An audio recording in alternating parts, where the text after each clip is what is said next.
Cambodia Europe park. এটা রাতের দৃশ্য, দিনের দৃশ্য একটা ভিডিও করেছিলাম, সেটাও দেখেছি, কিন্তু রাতের দৃশ্য সুন্দর লাইটিং এর কারণে। দিনে এত সুন্দর লাগে না। চারপাশে সুন্দর সুন্দর ভবন, বাংলো করা আছে, হোটেল আছে, রেস্তোরাঁ আছে। আপনি ইচ্ছা করলে এইসব হোটেলে রাত্রি যাপন করতে পারবেন। খরচটা একটু বেশি হবে, বাংলাদেশের টাকা প্রায় 1 লক্ষ টাকা প্রয়োজন হবে এক রাত্রি যাপন করার জন্য। ব্রিজে দর্শনার্থী ভিড় করে। ওদেশের জনসংখ্যা তো এত বেশি নয়, মাত্র 2 কোটি জনসংখ্যা। রাজধানীতে বসবাস কম। আমাদের দেশে হাতির ঝিলে যেমন ভিড় করে, এত ভিড় এদেশে নয়, এত ভিড় এদেশে হয় না, কারণ জনসংখ্যা কম খুবই। কিন্তু দরিদ্র দেশ, তারা খুব উন্নত, মানে রুচিতে উন্নত। তারা সব কিছু নির্মাণ করে ইউরোপে কায়দায়। এই জন্য কি এটাকে ইউরোপ পার্ক বলা হয়। ইউরোপ কানাডিয়ান বিল্ডিং এর মতো।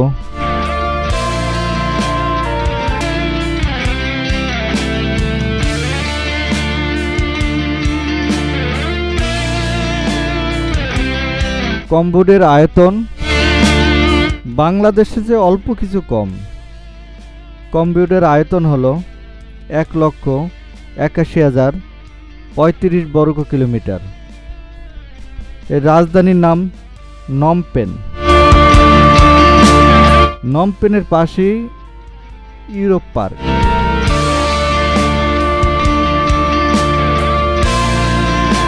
কম্বোডিয়া নারী প্রধান দেশ।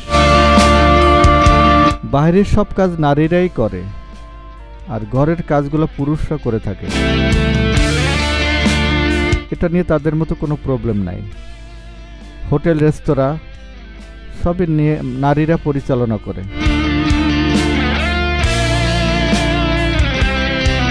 দর্শনার্থী ঘুরতে আসে, কিন্তু আমাদের দেশের মতো তো ভিড় না, কিন্তু জনসংখ্যা খুবই কম।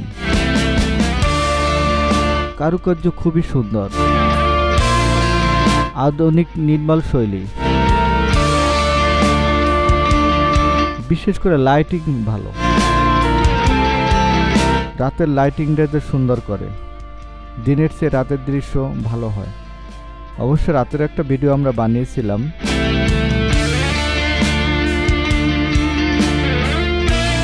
রাতের দৃশ্য ধারণ করেছি, দিনের দৃশ্য ধারণ করেছি। পরবর্তী ভিডিও আমার রাতের দৃশ্য পেয়ে যাবেন, যে কম্বোডিয়া ইউরোপ পার্ক দিনের দৃশ্য কেমন দেখতে পাবেন।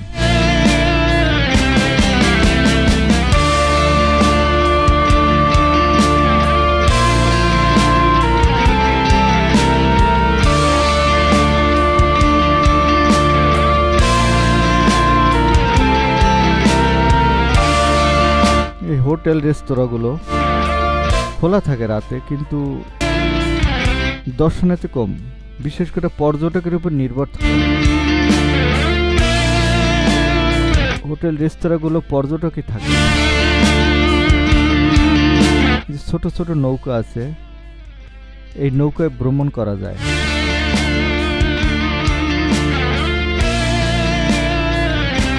আজকে আমরা এসেছি সাপ্তাহিক হলিডে নয়, এই জন্য লোক সংখ্যা কম। সাপ্তাহিক হলিডে রোববার লোক সংখ্যা আরো বেশি থাকে। আমরা বন্ধের দিনে এসেছি।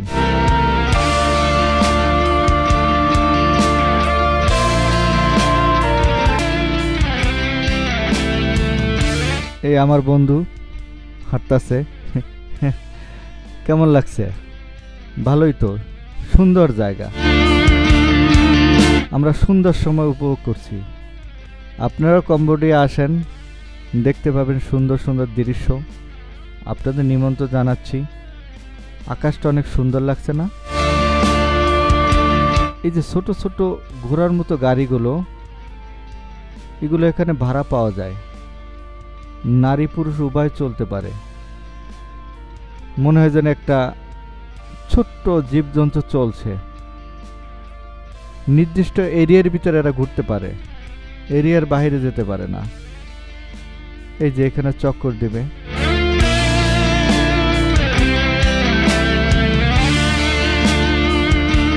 সুন্দর দৃশ্য, ওরা রাস্তাগুলো সুন্দর, মানে ঘোড়ার গাড়িগুলো, মানে ঘোড়ার রোডটা খুব সুন্দর করছে,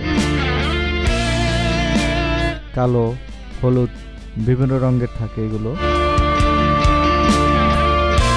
বাই বাই।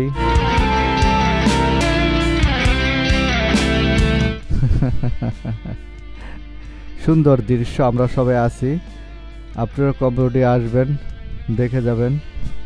সুন্দর লাইটিংগুলো অনেক সুন্দর না? অনেক সুন্দর ভাই। আমাদের দেশের মতো বাইরে এরা রেস্তোরাঁ হোটেল বসতে পারে না, সবই ভিতরে গিয়ে খেতে হয়। এই যে গাড়িগুলো, এই যে বাচ্চাদের, এগুলো এখান থেকে ভাড়া নেওয়া হয়, এখানে ভাড়া দেয়, এই রোডটার ভিতরে চলতে হয়। এই যে একটা ব্রিজ, ব্রিজের উপর উঠতে হয়, ব্রিজের উপর থেকে সুন্দর লোকেশন দেখা যায়, খুবই সুন্দর জায়গা। এগুলো সাজানো, পরিষ্কার থাকে। এটা দেখলে কল্পনা করা যায় না, একটা দরিদ্র দেশে এত সুন্দর সুন্দর পার্ক আছে। আসলে তাদের রুচির তারিফ করতে হয়, রুচি খুব উন্নত, রুচি না থাকলে সুন্দর পরিবেশ করা যায় না।